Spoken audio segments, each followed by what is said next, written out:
Today, I'm going to be running a marathon. The day has finally come where that is a reality.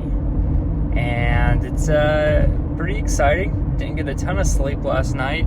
Pretty nervous. And I just wanted to make a quick video as a cop, vlogging while driving. And I want to make a quick video about kind of what I'm feeling a little bit and, what I'm aiming for, and just kind of have a record of, what's going on. Extension to this video of what it looks like at the end of the race. So, and how it goes, and if I finish, and what I finish at, and what I feel like, and things like that. So, I'm also running the race with my friend Ethan, picking him up right now.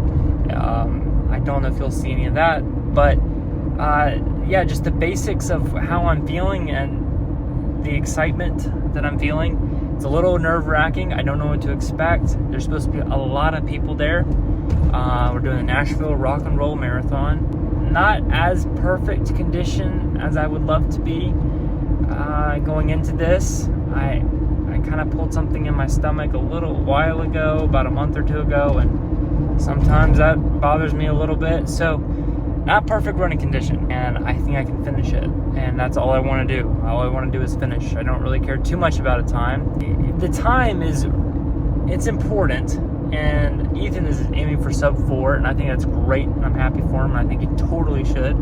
I'm aiming more along the lines of sub 5, but I think more realistically, it's going to be somewhere around the 5:30 mark. I'm aiming for about 12 minutes per mile, and Ethan is aiming for about 9 minutes per mile.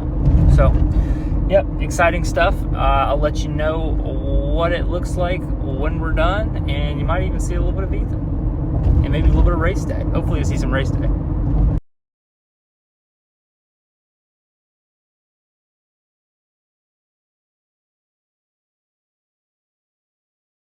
All right. Well, I ran the marathon yesterday. I finished. Wow, it was really hard. Really, really, really hard. I was praying that I would make it. I almost didn't. I think the last person finished at 6 hours and 10 minutes.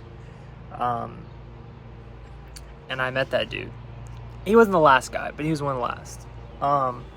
I'm not exactly sure what the last time was. I wasn't able to find that out, but I met a guy, looked him up, and I knew he was behind me, and he finished at 6:10. So, there's a couple more behind him, but pretty much 6 hours was the last that it could be. So, here's my medal. Finished it at 6 hours and 2.5 minutes. According to their thing, on my watch, it said that I finished it in 5 hours and 50 minutes, and also was told by a couple people that Nashville is the hardest one in the country because of all the hills and stuff. Even the Olympic runners or the people that were really, really, really good, they were 20 minutes later than like times they had in Boston and Chicago and stuff like that. So it's a tough course. I could have probably done it in 5:30 if all of the stuff aligned that I had read was correct, but there's a couple of exceptions. The course was actually a little bit longer. It was 26.7 instead of 26.2, so there's actually half a mile more, which would add somewhere around 5 to 10 minutes on your time, depending on how slow you're going. I think my average pace throughout the whole thing was like 13 minutes or something like that per mile. So a little bit lower than what I wanted, but that was about what I expected. But the course was a little longer than I expected. So anyway, I made it, crossed the finish line, got the medal, something I thought I would never do 3 years ago.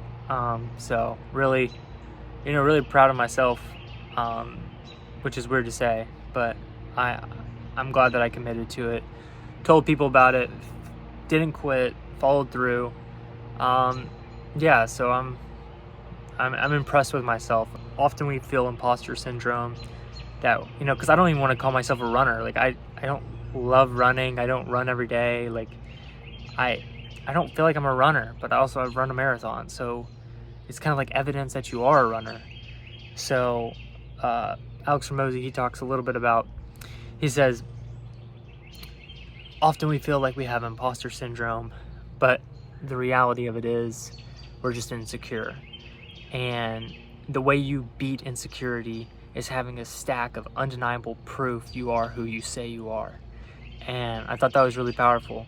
And I think that this is one of the things that I can put in that stack of undeniable proof that I am who I say I am. And that is one reason why I did it. So, first one to run a marathon in my family, first one to run a marathon out of the immediate circle of friends that I have, people that I know even, no one in my church, no one in my friend group, no one in my family, no one in my extended family has ever done it. So I'm glad to say that I was able to accomplish it. It was hard. It was really hard. I wanted to quit multiple times. The mental battles, I can go into that into another video, but they're hard. Just to give you a sneak peek of what that would look like, so you can watch the next one. Compartmentalizing your pain that you're going through, because everything hurts. Like everything in your legs hurt, like really hurt, and you still have to keep running. Like you can walk a little bit. I walk some, but it's like not less painful to walk. It's just less effort. So like your heart rate goes down, but you're still in pretty much the same amount of pain. So like walking isn't even better. So like you have two options: pretty much run or jog, or lay down. Those are the two options. And if you're gonna finish, you can't lay down.